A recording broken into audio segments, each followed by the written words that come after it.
Hello everyone, welcome to Automation Code Lab. This is Manish here. So we in the last session we have done the installation of the Eclipse, IDE, Java along with the Jenkins. So today we'll dig in deep to understand the basics of Java, what basically Java is and how exactly we create our project, packages, classes, and how do we write a sample method. So we are going to continue like this. तो देखते हैं. Let us start. So basically how exactly हम लोग चलेंगे कि हम लोग will go ahead पहले कॉन्सेप्ट्स जानेंगे एंड देन उसको इम्प्लीमेंट करते हुए हम लोग देखेंगे कि कैसे हम लोग उसको इम्प्लीमेंट करते हैं. ओके सो पहले सबसे पहले चीजें आपको समझनी चाहिए कि जावा है क्या बेसिकली व्हाट एग्जैक्टली जावा है और ये बेसिकली किसी भी लैंग्वेज स्टार्ट करने से पहले हमको पता होना चाहिए कि वो है क्या. सो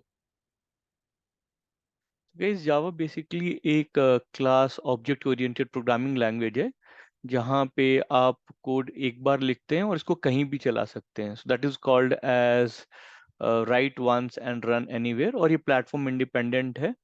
सो और ये काफ़ी मार्केट में वाइडली यूज होता है स्पेसिफिकली हमारे ऑटोमेशन में. You will see lot of vacancies related to this. So Java is a core structure programming language जिसमें हम लिखते हैं and even for API automation rest assured framework के लिए भी हम लोग जावा यूज करते हैं. सो जावा हमारा कोडिंग लैंग्वेज हो गया बेसिकली. और जानते हैं इसके बारे में मोर. सो बेसिकली हम क्या करेंगे, सबसे पहले क्रिएट करेंगे हम अपना एक प्रोजेक्ट. तो क्रिएट करने के लिए हम क्लिक करेंगे फाइल, अ, यहाँ पे न्यू क्लिक करेंगे और फिर प्रोजेक्ट. प्रोजेक्ट में हमारे पास हम जावा प्रोजेक्ट बना रहे हैं अभी. तो हम इसको जावा प्रोजेक्ट सेलेक्ट करेंगे, नेक्स्ट करेंगे और प्रोजेक्ट का नाम देंगे. प्रोजेक्ट का नाम मैं देता हूँ let's say automation code lab जावा. ठीक है, ये प्रोजेक्ट है और हम चेक कर लेंगे कि हमारे रेस्पेक्टिवली जो एग्जीक्यूशन है वो रेस्पेक्टिवली इंस्टॉल्ड है. ठीक है, so we are just checking that and then we are going to do what we are going to continue next and we will make sure that it is finished. So finish कर देंगे. So what it will do is will create a java project over here. यहाँ पे आप देख पा रहे हैं आपके पास एसआरसी का एक फोल्डर बना हुआ है. यहाँ पे हम जनरली जब भी हम कोई प्रोजेक्ट होता है उसके अंदर हम पैकेजेस और क्लासेस होते हैं हमारे पास. सो पैकेजेस और क्लासेस बेसिकली क्या होते हैं. सो पैकेजेस क्या है, packages group of common class interfaces या सब पैकेजेस मिला के एक पैकेज को कहते हैं.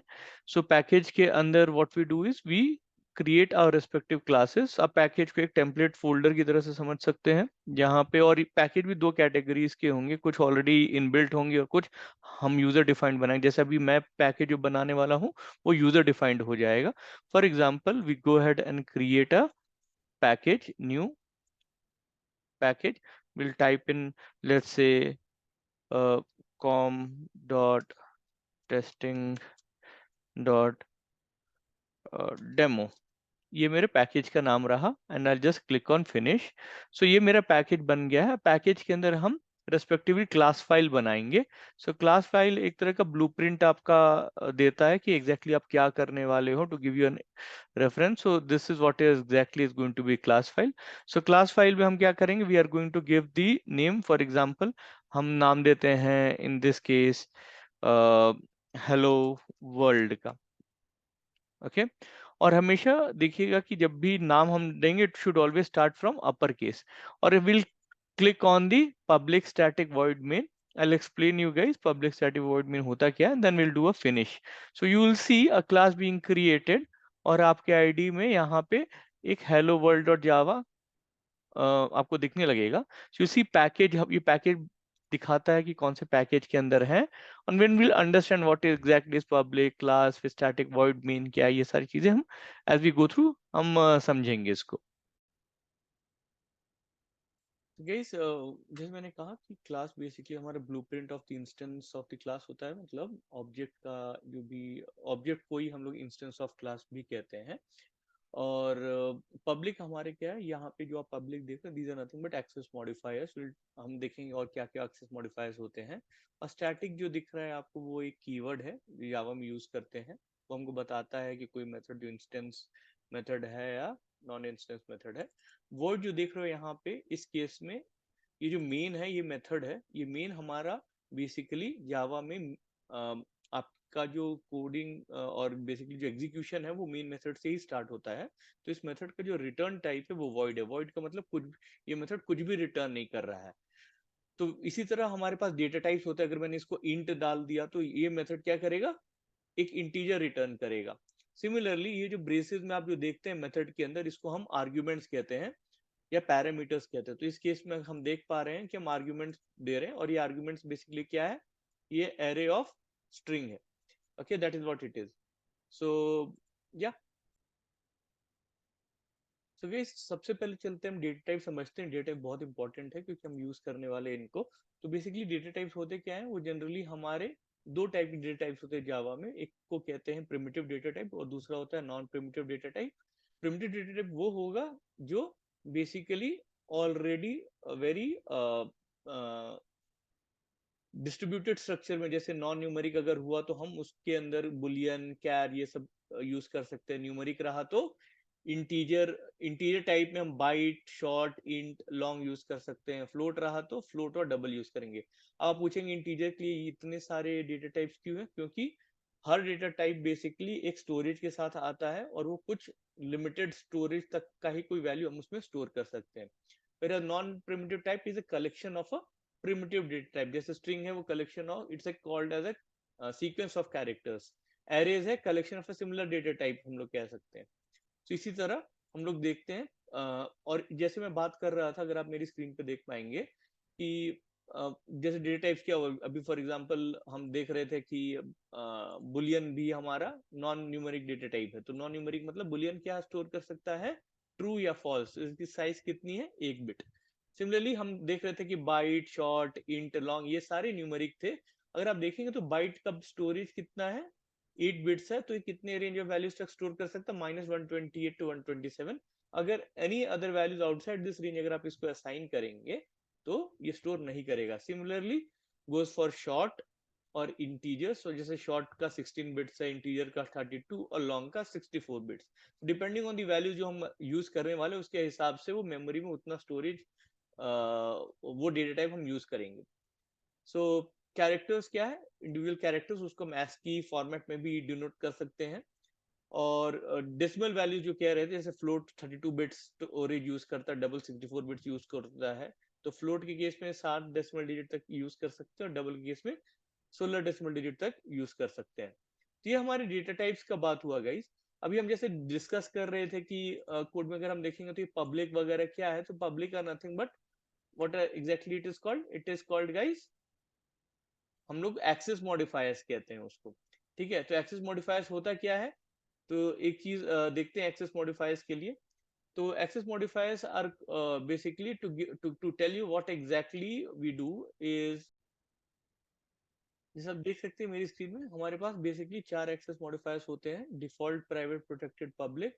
तो डिफॉल्ट अगर आप कोई भी एक्सेस मॉडिफायर नहीं देते हैं तो इसका मतलब वो डिफॉल्ट होता है और वो कहाँ कहाँ से एक्सेस हो सकता है इसको ही एक्सेस मॉडिफायर कहा जाता है। तो अगर प्राइवेट है तो वो सिर्फ सेम क्लास में ही यूज हो पाएगा। और सिमिलरली पब्लिक, जैसे हम लोगों ने पब्लिक यूज किया था तो अक्रॉस पैकेजेस यूज हो सकता है। प्रोटेक्टेड रहेगा तो स्पेसिफिक ओनली, जैसे एग्जांपल हम प्रोटेक्टेड यूज करते हैं इनहेरिटेंस वगैरह के केस में, जहाँ पे चाइल्ड अपने पेरेंट के मेथड्स को या वेरिएबल्स को एक्सेस करता है। सो अगर आप देख पा रहे हैं मेरे सामने स्क्रीन के सामने, तो हमारे पास बेसिकली टेल्स यू कि कहाँ कहाँ ये अगर आपने एक्सेस मॉडिफायर यूज किया तो यूज कर सकते हैं।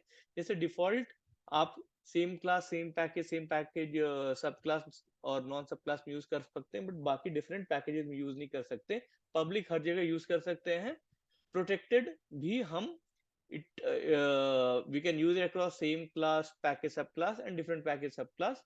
बट प्राइवेट जो है वो सिर्फ सेम क्लास में यूज होगा, वो मतलब उस क्लास के बाहर अगर आप उसको कॉल करने की कोशिश करेंगे तो वो कॉलेबल नहीं होगा। So that it is what is basically access modifiers. ना बेसिकली हम एक और चीज देखते हैं, हमने डेटा फायर्स, हमने डेटा टाइप्स की बात की, प्रिमिटिव डेटा टाइप्स की बात की, नॉन प्रिमिटिव डेटा टाइप्स की बात की। अभी हम देखते हैं कि आइडेंटिफायर्स बेसिकली क्या होता है। आइडेंटिफायर्स बेसिकली कहते हैं कि हमको कोई नाम अगर किसी को देना है तो उसको आइडेंटिफायर्स कहते हैं। जैसे हम अगर क्लास में देख पा रहे हैं, ये जो टेस्ट है क्लास का नेम है, तो ये एक आइडेंटिफायर हो गया। मेन जो है वो मेथड का नेम है, इसको हम मेथड नेम बोलते हैं। तो ये सारे आइडेंटिफायर्स हुए। और स्ट्रिंग जो है वो क्या है, प्री डिफाइंड क्लास नेम है, तो ये भी एक आइडेंटिफायर्स हुआ। आर्ग्यूमेंट एक वेरिएबल नेम। वेरिएबल क्या होता है, अब पूछोगे जैसे int a equal to 20, int जैसे हमने बात करी थी, एक डेटा टाइप है, इंटीजर टाइप। जो हम बोल रहे हैं a बेसिकली एक वेरिएबल है, तो हम कह रहे हैं उसका किस टाइप का डेटा है, वो इंटीजर है। और वो बेसिकली आप सोचिए मेमोरी में एक जगह जहाँ पे आप इंटीजर स्टोर करो, उस पे वो वैल्यू आप 20 उसके अंदर स्टोर करने वाले हो। That what basically this line int a equal to 20 means. So यही बेसिकली जावा के आइडेंटिफायर्स होते हैं। और देखते हैं हम एक बेसिक कोड लिखने की कोशिश करते हैं आपको। अभी जैसे हम ये एक प्रोग्राम है, अगर हम देखेंगे तो बेसिकली अगर मैं कोई लेट्स से हम सम ऑफ टू नंबर्स लिखते हैं, तो हम एक a वेरिएबल डिफाइन करते हैं int a, और a इक्वल टू 10। जो पहला लाइन है जो हम देख पा रहे हैं int a, उसको हम क्या कहेंगे, डिक्लेरेशन ऑफ वेरिएबल। अगर आप देख रहे हैं तो मैंने जो टू फॉरवर्ड स्लैश यूज किया है वो सिंगल लाइन कमेंट्स के लिए है, और अगर मल्टी लाइन कमेंट्स यूज करना है तो बैकवर्ड स्लैश स्टार के साथ और फिर स्टार फॉरवर्ड स्लैश यूज करेंगे तो हम यूज कर सकते हैं। फॉर एग्जांपल कैसे, you can use something like this. अगर आप मेरी स्क्रीन पे दिख पा रहे हैं, this is a multi line comments. Okay guys, now so ये डिक्लेरेशन ऑफ वेरिएबल है, और इसको क्या कहते हैं, वेरिएबल इनिशियलाइजेशन, क्योंकि हम इसके वेरिएबल में वैल्यू इनिशियलाइज कर रहे हैं, इसके लिए वेरिएबल इनिशियलाइजेशन करते हैं। सिमिलरली हम b के लिए कर सकते हैं, इसको हम साथ में भी कर सकते हैं, जैसे int a इक्वल टू 10 और b equal to comma b equal to 20, ऐसे भी कर सकते हैं। ओके, पर मतलब दो अलग अलग रेस्पेक्टिव वेरिएबल्स में कॉल कर सकते हैं, तो या तो डिक्लेयर पहले कर दें, for example int a comma b, और I just remove this lines, हाँ int a कॉमा b, और फिर बाद में इनिशियलाइज कर सकते हैं, या फिर डिक्लेरेशन के टाइम ही हम क्या करें, इसको जाके इनिशियलाइज कर दें कि भाई a 10 है और b लेट्स से 20 है फॉर एग्जांपल। तो हमने एक सम का एक वेरिएबल डिक्लेयर करा है, तो सम बेसिकली क्या होगा हमारा a प्लस बी, करेक्ट। तो हम प्रिंट करना चाहेंगे, कहाँ प्रिंट करेंगे, हमारे कंसोल में। तो प्रिंट करने के लिए हमारे पास कमांड होता है system dot out dot system dot out dot println. आप इसको पूरी तरह से लिख सकते हैं, या फिर एक शॉर्टकट होता है यहाँ पे सिसो टाइप करके कंट्रोल और स्पेस बार कीजिए, और या सिसो जो दिख रहा है इसको क्लिक कीजिए, automatically it will type in system dot println. तो इसको डबल कोट्स में डालेंगे, मतलब ये स्ट्रिंग हम दिखाना चाह रहे हैं जो कंसोल पर प्रिंट होगा, the sum of A and B is, और प्लस मतलब ऐड कर रहे हैं उसके अंदर, उसी कॉन्कैटिनेट कर रहे हैं जो हम प्रिंट करना चाह रहे हैं, क्या, सम हमारा। और हम सेव कर देंगे कंट्रोल एस करके। और दो तरीके से आप रन कर सकते, या तो कॉन्टेक्स्ट क्लिक कीजिए, राइट क्लिक कीजिए और रन एज जावा एप्लीकेशन कीजिए, या तो फिर ये प्ले बटन दिख रहा है, आप इसको प्ले कर सकते हैं। So will go ahead and run the Java application. यहाँ पे आप देख पा रहे हैं the sum of A and B is 30। So basically हमने क्या क्या आज के सेशन में बेसिकली देखा है, टू अंडरस्टैंड जो बेसिक सिंटैक्स क्या है और क्या बेसिकली जावा होता है। आगे के सेशन में we will try to explore more into it, और ऊप्स के कॉन्सेप्ट्स वगैरह पे भी हम बात करेंगे, और प्रोग्राम्स के थ्रू हम और ज्यादा अच्छी तरह से जानने की कोशिश करेंगे इस पे। सो आज के लिए थैंक यू एवरीवन, होप ये सेशन फ्रूटफुल रहेगा। Please go ahead and like, share and subscribe to the channel, and thank you everyone, take care, bye bye।